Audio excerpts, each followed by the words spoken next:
Assalamualaikum warahmatullahi wabarakatuh. Bapak Ibu guru hebat, kali ini saya ingin bertukar pengalaman tentang kurikulum merdeka pada anak berkebutuhan khusus.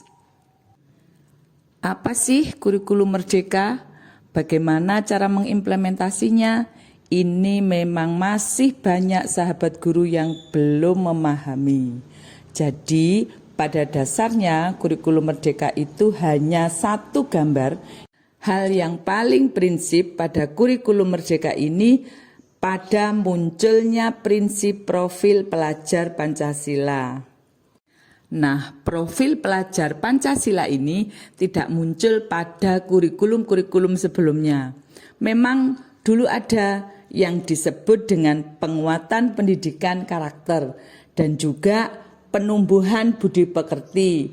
Juga pernah dengar adanya 18 karakter bangsa.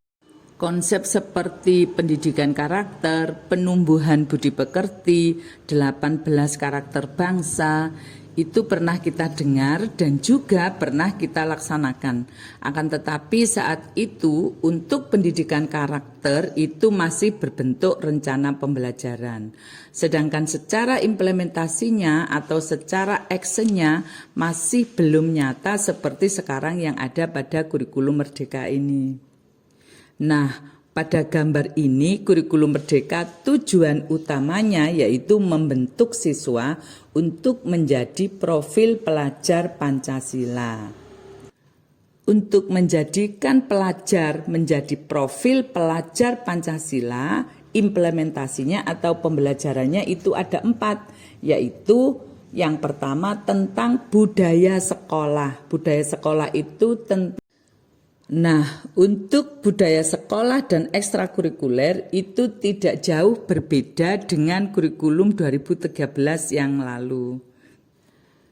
Yang membedakan itu pada intrakurikuler dan proyek penguatan profil pelajar Pancasila. Untuk intrakurikuler dan proyek penguatan profil pelajar Pancasila itu waktunya sudah dipetakan. Jadi di kurikulum merdeka ini proyek penguatan profil pelajar Pancasila yang kita sebut dengan bahasa kerennya yaitu P5 itu sudah diberi waktu tersendiri. Untuk yang intrakurikuler yang biasanya ada di dalamnya seperti mata pelajaran matematika, bahasa Indonesia dan lain-lain. Sedangkan proyek penguatan profil pelajar Pancasila itu waktunya disendirikan. Untuk intrakurikuler itu waktunya 70-80%, sedangkan proyek penguatan profil pelajar Pancasila itu waktunya 20-30%. Nah, ini yang membedakan kurikulum merdeka dengan kurikulum-kurikulum sebelumnya, di mana karakter itu diberi waktu khusus sehingga actionnya itu lebih nyata. Sekarang untuk yang intrakurikuler itu berbasis kepada CP atau capaian pembelajaran. Di mana kita mendapatkan CP itu? CP itu berdasarkan keputusan BSKAP nomor 033-H-KR-2022. CP ini sudah mengalami beberapa perubahan. Pada CP ini nanti kalau untuk anak berkebutuhan khusus kita analisis dulu mana yang sesuai kompetensinya dengan siswa yang ada di satuan pendidikan kita. Lalu kita buatlah tujuan pembelajaran. Supaya betul-betul tujuan pembelajaran itu untuk membentuk pelajar yang berprofil pelajar Pancasila. Setelah kita membuat tujuan pembelajaran, buatlah alur tujuan pembelajaran. Setelah alur tujuan pembelajaran, baru kita membuat modul ajar.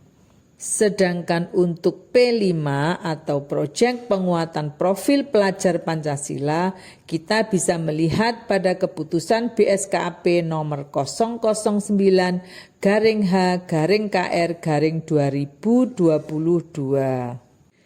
Nah, di situ nanti ada 7 tema dan 8 tema untuk SMK. Itu bisa kita lihat tema mana yang mau kita ambil. Setelah itu baru kita dapat membuat yang namanya modul project.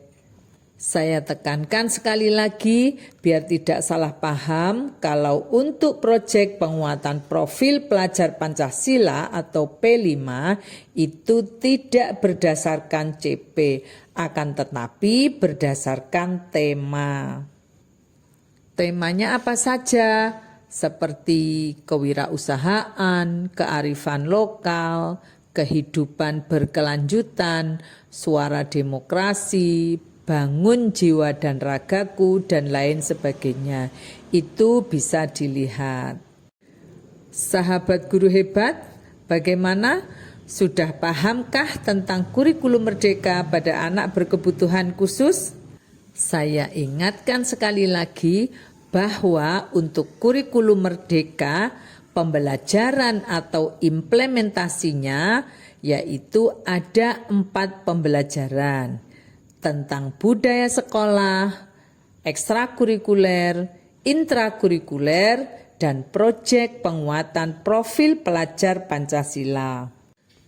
Karena siswa kita adalah siswa hebat, siswa anak-anak berkebutuhan khusus, maka semua kegiatan itu diserahkan pada satuan pendidikan masing-masing. Bagaimana budaya sekolahnya, seperti apa ekstrakurikulernya, bakat dan minatnya apa saja, tentang proyek penguatan profil pelajar Pancasilanya bagaimana, cara mengimplementasinya, terus tentang intrakurikulernya, kompetensinya apa saja, seberapa banyaknya materi pelajaran yang disampaikan kepada siswa, akan tetapi seberapa fungsi dan manfaatnya materi itu untuk anak-anak berkebutuhan khusus. Jadi intinya bukan banyaknya materi yang diajarkan, tetapi seberapa perlunya materi itu untuk kehidupan di masa depan anak-anak berkebutuhan khusus. Karena sekolah merupakan miniatur kehidupan bagi mereka. Oke, seperti itu tentang pemahaman kurikulum merdeka pada anak berkebutuhan khusus. Bagaimana cara kita menyusun perangkat pembelajaran? Biasanya kita sebagai seorang guru harus menyiapkan perangkat pembelajaran. Modul ajarnya bagaimana, modul proyeknya bagaimana, langkah-langkah pembuatannya juga bagaimana. Nah, itu insya Allah nanti di pertemuan berikutnya akan saya sampaikan bagaimana cara pembuatan persiapan pembelajaran. Terima kasih, jangan lupa subscribe. Kalau ada pertanyaan silahkan ditulis di kolom komentar. Terima kasih dan tetap hebat, tetap semangat sahabat guru hebat.